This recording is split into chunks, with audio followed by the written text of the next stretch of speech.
नमस्कार। पिछली वीडियो में हमने एशिया के प्राकृतिक वनस्पति के विषय में जाना, जिसमें हमने भूमध्य रेखीय सदाबहार वन जो कि कठोर लकड़ी के वन थे उनके विषय में चर्चा करी थी। और नेक्स्ट हमने चर्चा करी थी उष्ण मानसूनी वन। उष्ण मानसूनी वन असल में पतझड़ी वन है और उन्हीं स्थानों पर मिलते हैं जहाँ पर ये मानसूनी जलवायु पाई जाती है।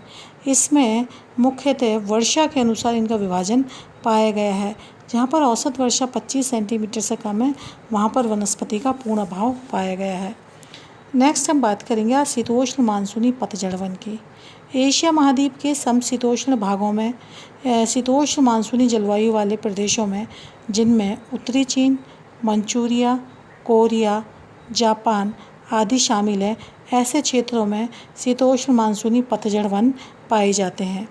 इन वनों की सबसे बड़ी विशेषता यह है कि यहाँ पर चौड़ी पत्ती एवं नुकीली पत्ती दोनों ही प्रकार के वृक्ष हमें देखने को मिलते हैं, जो कि वर्ष में एक बार शुष्क ऋतु के शुरू होने से पूर्व अपनी पत्तियाँ गिरा देते हैं। इन वनों के मुख्य वृक्षों में बलूत, मेपल, कपूर, तुंग, लॉरेल और शहतूत मुख्य वृक्ष हैं, जो कि आर्थिक दृष्टि से भी महत्वपूर्ण पाए गए हैं। तारपीन का तेल प्रदान करने वाले वृक्ष यहाँ पर काफ़ी संख्या में पाए जाते हैं। इन वनों का महत्व बहुत अधिक है, क्योंकि आजकल इन वनों को काटकर कृषि भूमि प्राप्त की जा रही है। उत्तरी चीन के निचले प्रदेशों तथा मैदानी भागों में इन वनों को काटकर गेहूं की कृषि के लिए भी हमें भूमि मिल जाती है। जापान के पर्वतीय घाटी में ढालों पर इन वनों को काटकर चाय एवं चावल की कृषि की जा रही है। शहतूत के वृक्ष जापान तथा चीन में रेशम प्राप्त करने के उद्देश्य से छोड़ दिए गए हैं, अर्थात इनका उद्देश्य आर्थिक रूप से रेशम प्राप्त करना है। जापान में इस प्रकार के वन केवल पर्वतीय भागों में ही मिलते हैं। इन वनों का आर्थिक महत्व फर्नीचर व्यवसाय और रेशम व्यवसाय में सबसे अधिक मिलता है। शहतूत के वृक्षों पर चीन तथा जापान में रेशम के कीड़े पालकर रेशम प्राप्त की जाती है, जिन पर इन देशों का रेशमी वस्त्र व्यवसाय निर्भर है। शहतूत के वृक्ष में से शहतूत के फल भी प्राप्त किए जाते हैं, जिनसे कि शहतूत की शराब बनाई जाती है। तुंग वृक्ष से तेल प्राप्त किया जाता है, जिससे अनेक औषधियाँ और दवाइयाँ बनाई जाती हैं। तो अब हम और ध्रुव उत्तर की तरफ जाएंगे तो यहाँ पर कोणधारी वन पाए जाते हैं। कोणधारी वन असल में मुलायम लकड़ी के वन हैं और ये साइबेरिया वाले क्षेत्र में ही हमें देखने को मिलते हैं। ये शीतोष्ण जलवायु प्रदेशों में पाए जाते हैं। यह क्षेत्र उत्तरी एशिया में यूराल पर्वत से लेकर प्रशांत महासागर के तट तक पाया गया है, जिसमें कि नुकीली पत्ती वाले सदाबहार वन पाए जाते हैं। साथ ही साथ एशियाई रूस अथवा साइबेरिया का यह प्रदेश, जिसमें यह वन फैले हुए हैं, एशिया की कठोर शीत एवं साधारण वर्षा वाला क्षेत्र है। कठोर शीत एवं बर्फ से रक्षा करने के लिए इनकी पत्तियां नुकीली तथा अधिक वाष्पीकरण से बचने के लिए इनके तले एवं डालियां चिकनी एवं मोटी होती हैं। यह वन एशिया की बहुमूल्य मुलायम लकड़ी के वृक्षों के भंडार है। इनका उपयोग बहुत अधिक है, जैसे कि इन वनों के द्वारा एशिया का कागज़, लुगदी, दिया सलाई तथा फर्नीचर व्यवसाय पूर्ण रूप से इनके ऊपर आधारित है। माना कि फर्नीचर की लकड़ी उपयोगी नहीं है, क्योंकि यह गल बहुत जल्दी जाती है, क्योंकि मुलायम लकड़ी के हैं। दूसरे इन क्षेत्रों की सबसे बड़ी विशेषता है कि कठोर लकड़ी की अपेक्षा मुलायम लकड़ी के वन बहुत तीव्रता से बढ़ते हैं, अच्छा मैच्योर बहुत जल्दी होते हैं। नेक्स्ट हम इसकी सबसे बड़ी बात यह है कि इन क्षेत्रों में एक ही प्रकार के वृक्ष एक ही स्थान पर पाए जाते हैं, जिनसे कि इनको काटना, इनको एक ही स्थान पर उद्योगों को स्थापित करना हमारे लिए आर्थिक रूप से सरल हो जाता है। यहाँ पर जो मुख्य वृक्ष पाए जाते हैं वो हैं स्प्रूस, लार्च, चीड़, हेमलॉक, सीडर।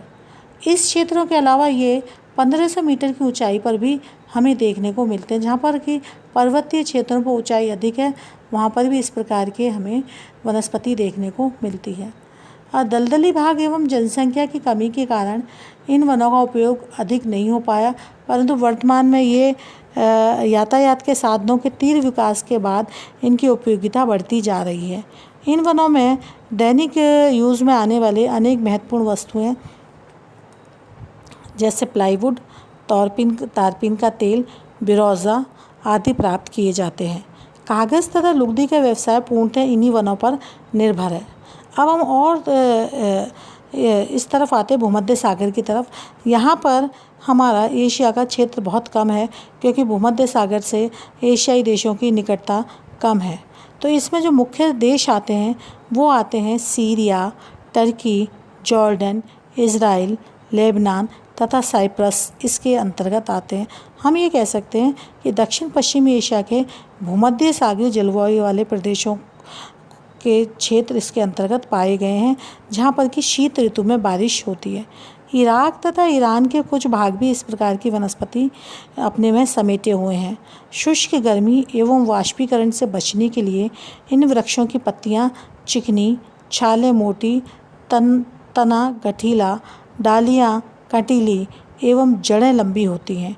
इन वनों में रस प्रदान करने हम कह सकते हैं नींबू रस वाले या नींबू प्रजाति के फल बहुत अधिक मिलते हैं, और साथ ही साथ इनमें कुछ बेलें तथा झाड़ियाँ भी मिलती हैं। इन वनों में मुख्य वृक्ष नींबू, नारंगी, माल्टा, अंजीर, जैतून, अखरोट, कार्क, लॉरेल आदि हैं। तेल प्राप्त करने के लिए जैतून, शराब बनाने के लिए नारंगी, माल्टा तथा अंगूर एवं किशमिश और मुनक्का प्राप्त करने के लिए अंगूरों का महत्व यहाँ पर बहुत अधिक है। अखरोट वृक्ष का महत्व सूखी मेवा प्राप्त करने के दृष्टिकोण से इस क्षेत्र में अधिक है। अंगूर द्वारा बनाई गई शराब यहाँ से काफ़ी मात्रा में निर्यात भी की जाती है, और झाड़ी जो क्षेत्र पाए गए हैं वो पशुपालन के लिए उपयोगी हैं। नेक्स्ट हम बात करेंगे घास के मैदानों में। एशिया में घास के मैदान मध्य अक्षांशीय भागों में पाए जाते हैं, जो कैस्पियन सागर के उत्तरी भाग के निकट हैं। यहाँ पर साइबेरिया के कजाकिस्तान तथा किर्गिज़स्तान प्रदेश हैं, और यहाँ के चरवाहे यहाँ के घास क्षेत्रों का बहुत अधिक उपयोग कर रहे हैं। एशिया के पश्चिम में मंचूरिया के निचले भाग भी इसके अंतर्गत आते हैं। साथ ही साथ हम ये कह सकते हैं यहाँ पर गुच्छेदार छोटी घास पाई जाती हैं, और इन घासों में पशुपालक बंजारे लोग अपने पशुओं के लिए भ्रमण करते हुए जल की तलाश में घूमते रहते हैं। खासकर किर्गिज़ एवं कज़ाक यहाँ की प्रमुख पशुपालक जातियाँ हैं। अब हम बात करेंगे ऐसे क्षेत्र जहाँ पर कि तापमान अधिक और वर्षा की मात्रा कम, इस वजह से वनस्पति प्रभावित होती है।